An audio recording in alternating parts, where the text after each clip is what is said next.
Good morning po sa inyong lahat. Unang araw ng buwan, batiin natin ang nakangiti ang mga katabi. Good morning. Good morning. At siguro mas magandang panimula, pasasalamat natin sa Diyos sa isang bagong buwan na nagsisimula. Bigyan natin ng palakpak ng papurit, pasasalamat ang ating Panginoong. Thank you Lord sa bagong buwan, no? Minsan binabaliwala lang natin, no?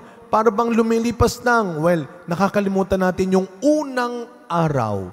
Sapagkat sa bawat pagsisimula, ito daw ay tanda ng bagong, hindi lang pag-asa, kundi bagong biyaya. That Lord, thank you. Alam ho natin na hindi madali ang mabuhay ngayon. Hindi lang dahil sa pera, kundi dahil sa nangyayari sa paligid natin. Yung pagkakasakit, yung aksidente, yan hindi natin alam kung kailan, sino ang tatamaan. Kaya kapag may nagsisimula, we have to have a grateful heart for every beginning. The beginning of a new day, a new week, a new month, we have to be grateful. Because we can never tell. Hindi natin masasabi. Kaya thank you Lord dahil umabot ako sa isa na namang bagong simula. Dahil yung iba, inabutan na ng wakas. Lord, thank you for this new beginning. Amen. At tayo nagsisimula sa bagong buwan kasama ng ating mahal na ina. Ngayong misa para sa mga may sakit. At pag sinabing may sakit, alam nyo isa sa mga pinakamahirap magkasakit, alam nyo po yan bilang mga nanay at tatay. Isa sa mga pinakamahirap magkasakit, ang mga bata. Ang hirap pag bata ang nagkasakit. Yung iniiyak na lang. At ikaw, dahil hindi mo alam kung ano masakit sa kanya, maya makikita mo, umiiyak ka na rin. Dahil hindi mo alam kung ano bang masakit talaga sa iyo, iiyak na lang. Ito ba? Ikaw na umiiyak. Hindi ko na alam kung ano masakit sa iyo. Hanggang sa pagtanda natin, minsan sabi ng Panginoon sa Ebanghelyo natin, kailangan nyo pa rin maging bata. Kasi ang bata kapag may sakit, isa lang ang ginagawa niya. Iniiyak niya. Iniiyak niya kapag may masakit sa kanya.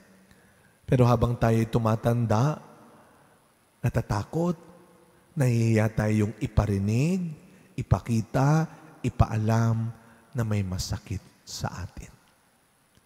Kaya ano ang sabi ng ating Panginoon ngayon? Hanggat kayo ay hindi tumatanggap sa pag-aari ng Diyos tulad ng isang maliit na bata, hindi kayo mapapabilang sa pinaghaharian niya. Not unless we become like a child. When we accept the kingdom of God. Sapagkat ang kaharian daw ng Diyos ay hindi lang tungkol sa mga matatapang na tao. Matitigas na tao. Hindi ito tungkol sa mga masusungit na tao. Hindi tungkol sa mga mapagpanggap na tao. Hindi ito tungkol sa mga sinungaling at mapagkunwaring tao.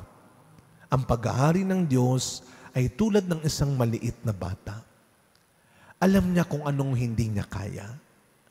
Alam niya kung anong wala sa kanya. Alam niya kung anong kulang sa kanya. Kaya nga sabi sa ating unang pagbasa, karunungan, katalinuhan ay biyaya ng Diyos na kailangan ng bawat isa. Para malaman natin, hindi lang sa kung ano ang kaya natin sa hindi nila kaya. Hindi lang para ipagyabang natin sa kung anong meron tayo sa wala sila. Kundi para tanggapin din natin kung ano ang kulang at mahina sa atin na meron sila. Kaya nga lagi ko po itong binabanggit kapag first Saturday devotion natin, kapag misa sa mga may sakit, hindi mo kinakailangan magkaroon ng sakit. Bago ka umattend ng misa na ito, yung mga nakikisa sa atin online, hindi mo kinakailangan na ikaw ay magkaroon ng malubhang sakit, na ikaw ay tinaningan na ikaw ay meron ng sakit sa iyong katawan bago ka a-attend. At sasabihin mong, ay, hindi ko kailangan yan. Wala akong sakit. Yes. Wala kang sakit, pero kailangan mo ito para sa mga may sakit. Kaya tayong mga nandito ngayon, siguro meron tayong kanya-kanyang sakit. Pero tandaan mo, nakakalakad ka pa rin. Nakakikita pa ka rin. Nakakarinig ka pa rin. Kailangan ka ng mga hindi na. Para ipagdasal natin sila. Para ilapit natin sila sa Diyos. We are all missionaries of Christ.